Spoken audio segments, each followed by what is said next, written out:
안녕하세요, 홍씨입니다. 오늘은 신형 K3 소식입니다. 일단 바로 사진부터 볼게요. 와, 생각보다 정말 예쁩니다. 기아의 최신 디자인 철학인 오퍼진 유나이티드가 잘 적용된 모습인데요. 여기에 플라스틱 클래딩으로 크로스오버 스타일인 점도 요즘 유행에 잘 편승한 것 같습니다. 다만 이게 아쉽게도 K3 후속은 아닌데요. 아니, 엠블럼은 분명 K3인데 왜 K3가 아니냐? 이 K3는 멕시코에서 공개된 현지명 K3로 우리나라 기준으로는 리오의 후속 모델입니다. 참고로 리오는 과거에 프라이드로 팔렸던 소형급이고요. 코드네임은 B세그먼트인 BL7, K3 후속 코드명이 C세그먼트인 CL4니까 확실히 다른 차입니다. 그리고 휠을 자세히 보시면 휠 볼트가 4개가 들어가는데요. 보통 휠 볼트가 4개인 경우는 소형입니다. 준준형 이상부터는 5홀, 5개가 들어가요. 아무튼 기아 멕시코 법인에서 이 차를 공개하면서 일각에선 이게 K3 풀체인지라는 예상도 나오고 있는데요. 개인적으로는 디자인 완성도가 높다 보니까 어느 정도는 반영이 되진 않을까 싶습니다. 그럼 지금부터 진짜 K3 풀체인지에 대해서 알아보도록 해보겠습니다. 일단 K3 풀체인지의 코드네임명은 CL4로 1세대를 포르테로 환산했을 때 4세대 준준형이라는 의미를 담고 있습니다. 완전 변경인 만큼 플랫폼은 7세대 아반떼에 적용된 3세대 플랫폼으로 변경될 예정이고요. 이렇게 되었을 때 2세대 플랫폼으로 인한 아반떼 대비 열세를 극복할 수 있게 됩니다. 플랫폼 간의 차이는 주행 성능과 안정성, 그리고 실내 공간에 영향을 끼칩니다. 그리고 디자인은 포착된 위장망 차량을 기준으로 보면 세로형 헤드램프가 적용이 된 걸 볼 수 있는데요. 준준형 세단에 세로형 헤드램프를 도입함으로써 기아의 패밀리룩은 세로형이다 라는 거를 강조하는 것 같습니다. 언뜻 보면 니로랑 비슷한 것 같으면서도 약간 EB9도 보이는 것 같습니다. 즉 상급 차종의 디자인 모티브를 활용해서 고급감을 올리겠다는 의도인 것 같아요. 측면에서는 2열 도어 핸들이 눈에 띄는데요. 스파크, 캐스퍼, 벨로스트와 동일한 히든 타입으로 변경이 된 것 같습니다. 세단에 이런 히든 타입은 흔치 않아요. 이것도 마지막 풀체인지로서 도입되는 요소인 것 같습니다. 그리고 후면부에서는 리어 램프를 K8부터 시작한 좌우 연결형으로 바꾸고 끝단부가 좀 많이 내려오는 디자인을 사용하고 있습니다.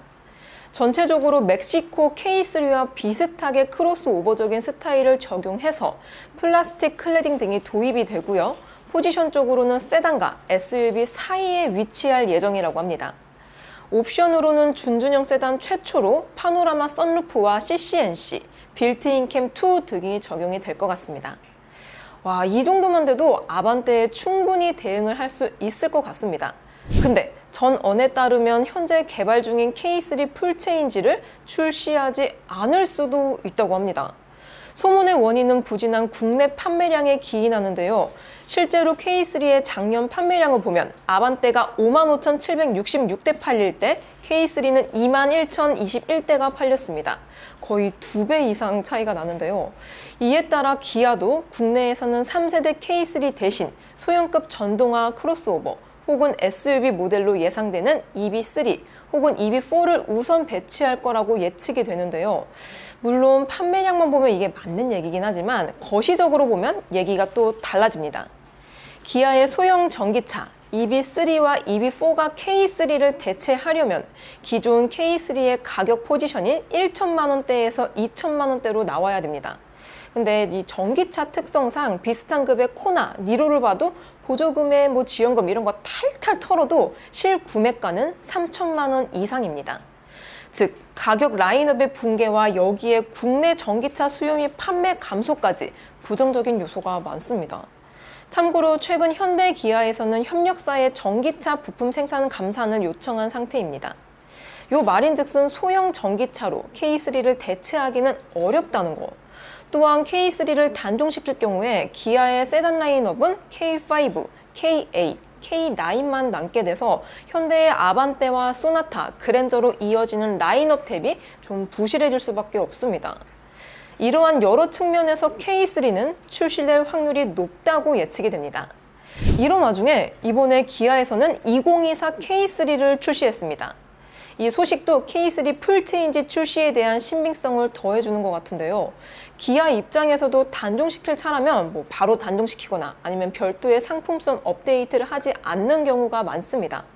그런데 이렇게 2023에서 2024까지 연식 변경을 한다.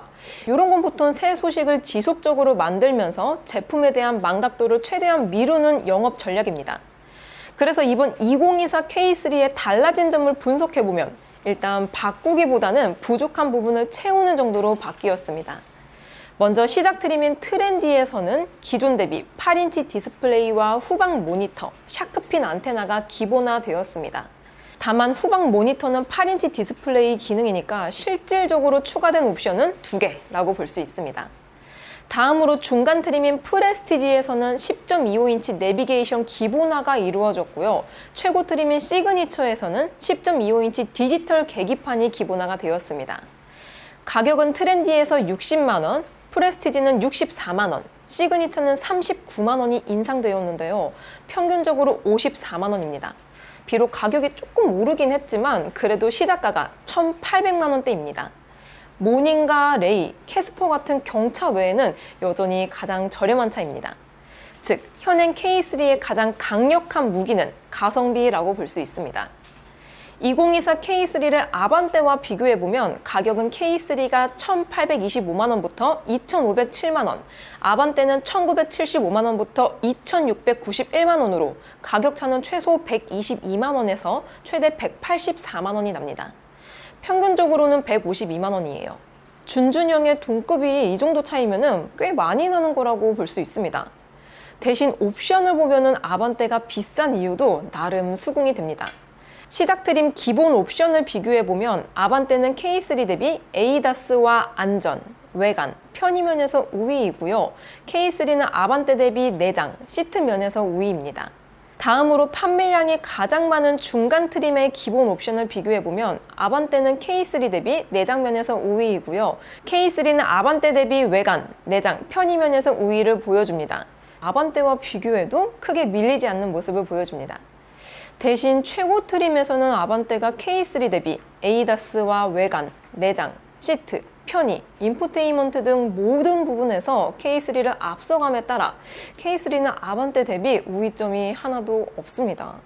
여기에 진동경고 스티어링 휠과 프로젝션 타입 LED 헤드램프, 이중접합 차음 유리, 파노라마 디스플레이, 디지털 키 투 터치, 동승석 전동 시트, 서라운드 뷰, 후측방 모니터 등 K3에서는 선택조차 불가한 옵션들이 아반떼에는 있기 때문에 최고 트림을 구매하실 계획이시라면 K3보단 아반떼를 사시는 게 좋다라고 느껴집니다.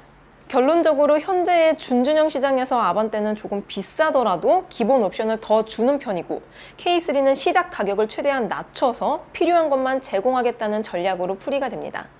자, 이렇게 신형 K3에 대한 소식과 함께 2024 K3에 대해서 살펴보았습니다.